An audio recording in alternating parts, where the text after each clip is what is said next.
Welcome to the Living the Dream podcast with Curveball. If you believe, you can achieve.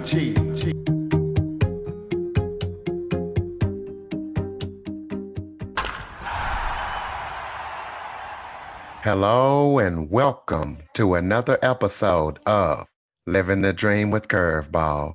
I'm your host, Curveball, and today we're going to talk about life lessons as I am joined by former college and NFL football player Leon Searcy. He was a draft pick of the Pittsburgh Steelers, and we're going to talk to him about the life lessons that he learned playing. And we're also going to be talking about his book, Fourth Down and Down. Leon, thank you so much for joining me today. Well, thank you for having me. I appreciate you. Why don't you start off by just giving a little background about yourself, anything that you might want the audience to know before we get it kicked off? Okay, well, I was born in Washington, D.C. I was raised in Orlando. Both of my parents were educators. My mom was a school teacher, a principal, and a guidance counselor for over 40 some odd years. My dad was, he handled all minority contracts at the Orlando International Airport. So my parents were a stickler on doing the right things, discipline and all that kind of stuff. To the point where, I only played 1 year high school football because my mom knew that in middle school, I was the slacker. I got by on that, skated by with getting C+ averages. And my mom told me basically, if you were going to high school, you had to have a 3.0. So I spent the first couple of years of my high school days not playing sports. So I ended up going playing football my last year, my senior year in high school. The reason why I played high school football because I actually heard a conversation that my mom was having with a school teacher. And they were trying to figure out how they were going to send me to school. So I figured that I would use football as an alternative to actually give me a scholarship to where my parents wouldn't have to pay for me to go to school. I selected University of Miami. I played there 5 years. I was a 3-time starter. I was a 3-time national champion at the University of Miami. I won the championship in 87, 89, and 91.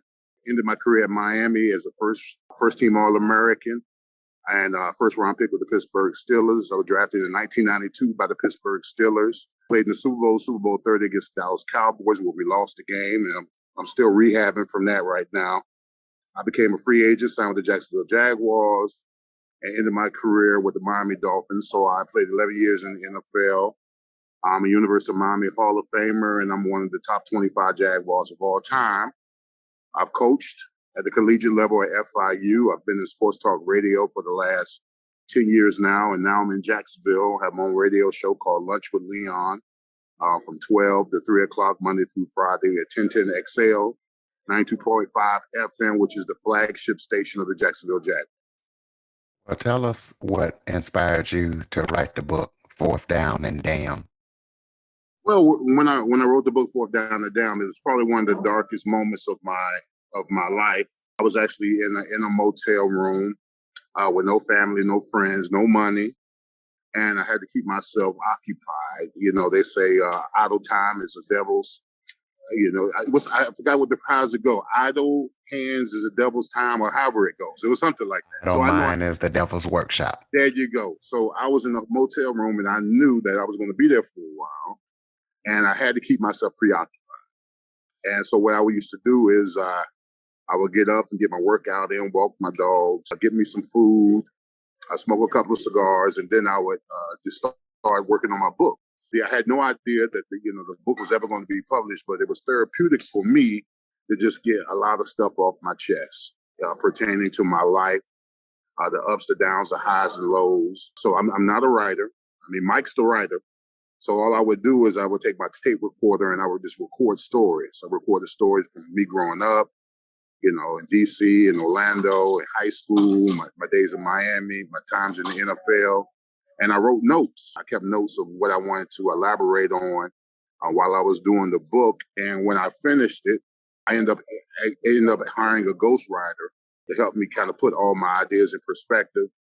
And I actually came out with the title for the book. Initially, the title of the book was called Diary of an Athlete's Memoirs and Notes. And I remember after I finished writing the title, I was like, dang, this title sucks. So but when I looked at the lettering of it, Diary of an Athlete's Memoirs and Notes, it spelled out damn. So initially my book was just called Damn.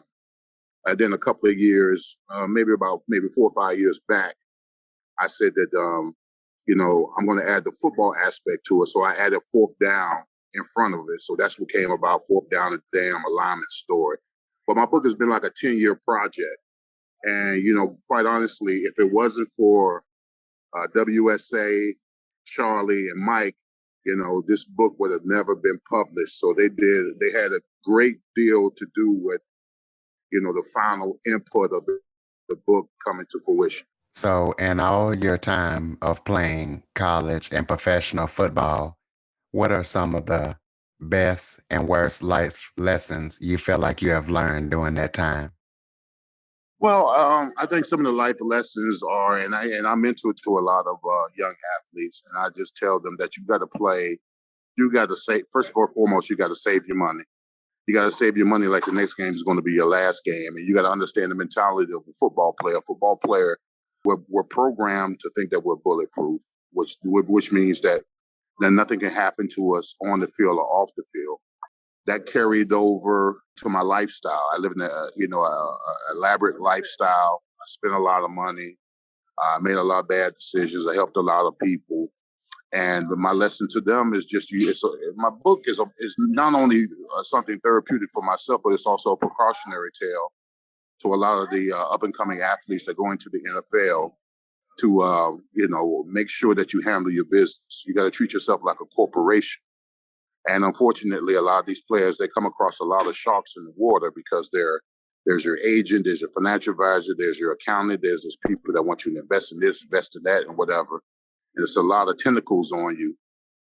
And you've just got to learn how to say no. You got to learn how to do what's in the best interest of you and your family. That's what I learned while I was playing. What helped me move past the mistakes that I made when I was playing is that, I had to take ownership for the choices that I made and the people that I invited into my life, because I had, my first couple of years out of the league was tumultuous. It was turmoil because I kept blaming this person, that person, for where I was. And then, finally, when I was able to take ownership for the mistakes that I made, it empowered me, because if I made those poor decisions and now I say that, listen, that was my fault. Now I have the power to make the changes necessary for me to get out of the jam that I put myself in. So that would be my life lesson. Just enjoy your time in the NFL. Be cautious with your money. Be cautious with the company that you keep. Be cautious of the people that you allow in your circle, whether it be friends, family. I did the book more so to educate young athletes on some of the stuff that they're going to have to deal with so they don't make the same poor decisions that I made when I was playing. Talk about your best game that you've ever played, either in the college or the NFL, and talk about your most disappointing game. I think the best game that I ever played in my career was probably my senior year at the University of Miami. In 1991 was my senior year. It was our last game. It was a bowl game. It was a national championship game against Nebraska, and we beat them 22-0. We split the national championship with Washington. And I remember after the game, after the crowd was cheering and confetti was falling, I got teary-eyed because I realized that was going to be the last time that I ever put on the University of Miami football uniform. But it was still exhilarating because I ended my career at Miami with a national championship, just the same way I started my career at Miami as a freshman winning the championship, and then I won another one in '89. Now, my most disappointing game of my career was probably Super Bowl 30 when we lost to the Dallas Cowboys, 27-17. We essentially lost the game because our quarterback threw 2 interceptions that led to touchdowns. Because the vast majority of the game, we dominated the game. We dominated the Cowboys on first downs, time of possession, yards, passing yards, running yards. But I just remember after losing that game, I remember walking off the field and the Cowboys confetti was raining on me. And I went in the locker room and I sat in my locker, and I remember the media coming up to me asking me questions about the game. And the only words that I had to say to them was to hell with the Cowboys. And what's funny is I woke up the next morning in the hotel room. about 9 o'clock in the morning. And I jumped out of bed. I took a shower and I was putting my clothes together. And my wife at the time asked me, "What are you doing? Why are you running about?" I said, "What are you talking about? The Super Bowl's today." And she said, "Baby, come here, sit down." She sat me on the bed and said, "Sweetie, y'all lost the Super Bowl last night." So not only did I have to relive the Super Bowl for losing it the night before, but I had to relive the Super Bowl again that morning when I didn't realize that I thought the game that we played against the Cowboys was a dream.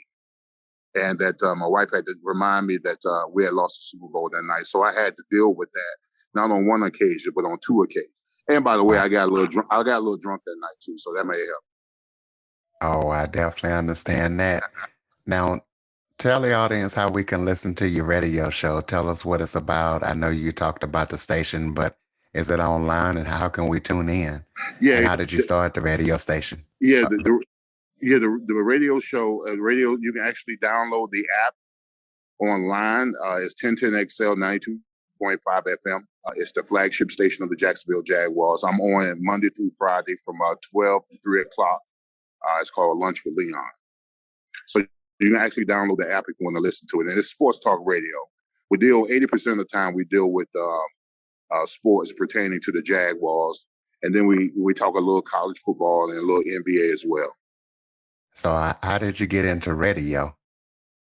Well, I got into radio. I was presented the opportunity of getting into radio after I was fired at FI. I was the head office line coach at FIU, and they brought in a new regime. Actually, a teammate of mine was the head coach, and he ended up firing me. It was Mario Cristobal, who's the head coach at the Oregon Ducks right now. He was given a job at FIU.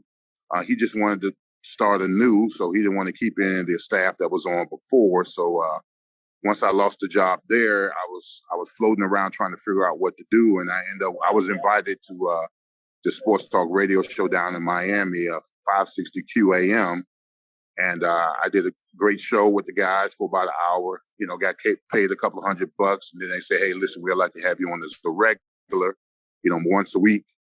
And I did it for once a week. They nickel and dime me for a while, and then they had me on for twice a week, then 3 times a week.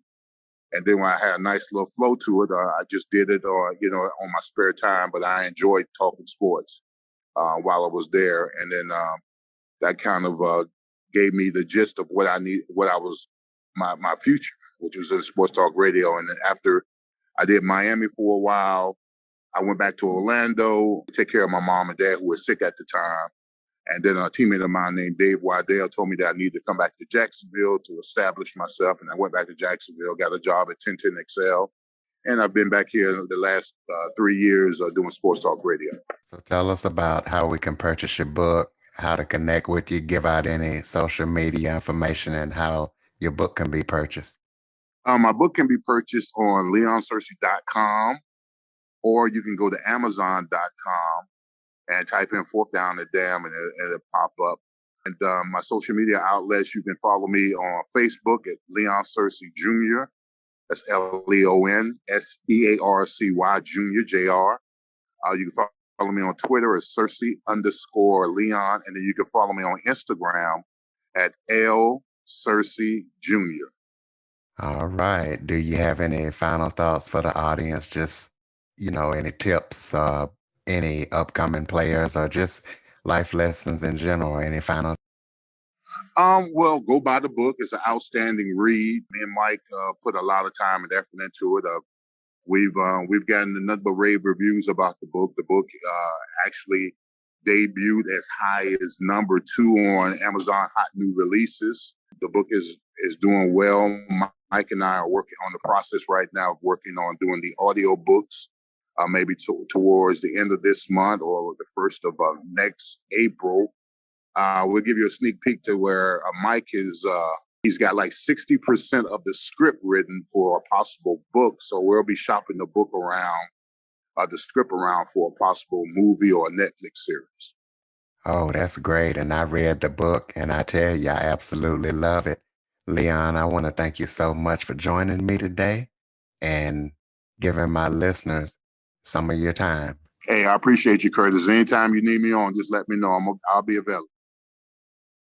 Absolutely. When you have that movie come out, maybe we can have you on again. Listen, I'll buy the popcorn and get extra butter. Absolutely. And listeners, please be sure to follow, rate, and review after listening. Okay, cool. And I also want to let the public know that I have my own cigar line out as well. It's Leon Searcy All Pro Series cigars. You can purchase them online at howardgcigars.com. That's howardgcigars.com. I have a sports apparel line coming out this summer as well for offensive linemen called Real Men Block. So I've got a craft beer and cigar lounge that I'm in the process of opening up in Jacksonville called Craft 72. So I got some projects up there. So if you're ever in Jacksonville, you can come holler at. Absolutely. Appreciate it. All right, Curtis, appreciate it. Thanks for having me on your show. For more information on the Living the Dream podcast, visit www.djcurveball.com. Until next time, stay focused on living the dream.